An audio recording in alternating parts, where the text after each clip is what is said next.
In our daily work and in our research, as well as our submissions, we advocate for safe documentation. Proper documentation will assist better informed service delivery planning. Migrants struggle to document themselves in South Africa.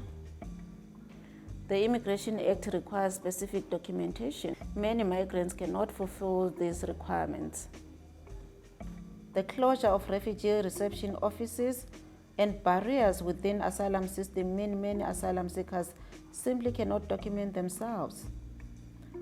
We work with thousands of migrants and refugees every year, and the major need expressed by these individuals is that they do not want to be undocumented. They want to be documented.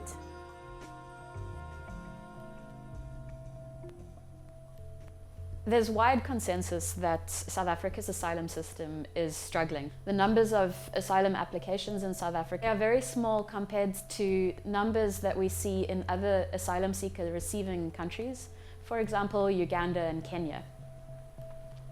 In our system, we see many asylum seekers spending a long time in the system. It should be 180 days, but this is not the reality.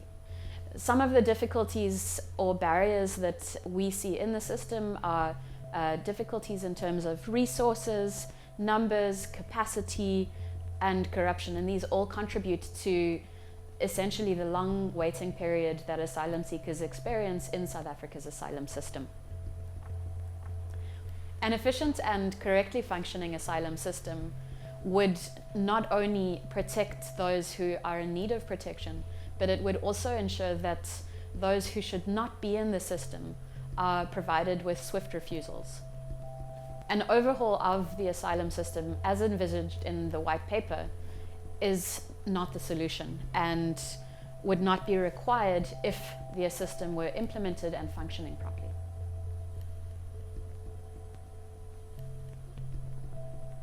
The closure of urban refugee reception offices, as well as the seriously delayed implementation of court orders, further exacerbates the problem and causes issues not only for Home Affairs, but also for asylum seekers themselves. We are also seeing a trend in the issuing of what we would call appointment slips. This means that new asylum seekers aren't able to access a refugee reception office when they first go to that office. Instead, they're issued with an appointment. We have seen clients who are getting appointments for 2021. That person goes undocumented for that time.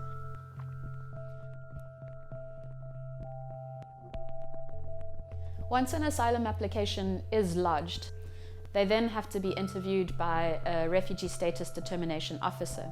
The RSDO would have to issue them with an RSDO decision, which either confirms that they are a refugee or rejects them and provides reasons for that rejection. Rejected asylum applications can be categorized as unfounded, in which case they can be appealed to the Refugee Appeal Board, or manifestly unfounded, in which case they are automatically reviewed by the Standing Committee for Refugee Affairs. There have been numerous studies showing the poor quality of decisions at RSDO level. What this does is it pushes people into a paper queue in the review or appeal process.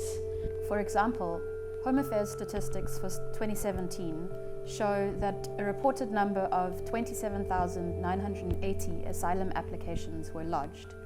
In the same year, 25,713 RSDO rejections were issued. As of 2018, the Refugee Appeal Board backlog sits at 147,794 cases. So you can see there's a bottleneck that takes place there. We believe that it can be fixed through 5 relatively simple and cost-effective measures. The first is to implement the court order and reopen fully functional urban refugee reception offices. The second would be to improve the capacity and quality of those offices. Quality of RSDO decisions at first instance needs to improve. The third is to work on the backlogs at both the Standing Committee for Refugee Affairs and RAB level.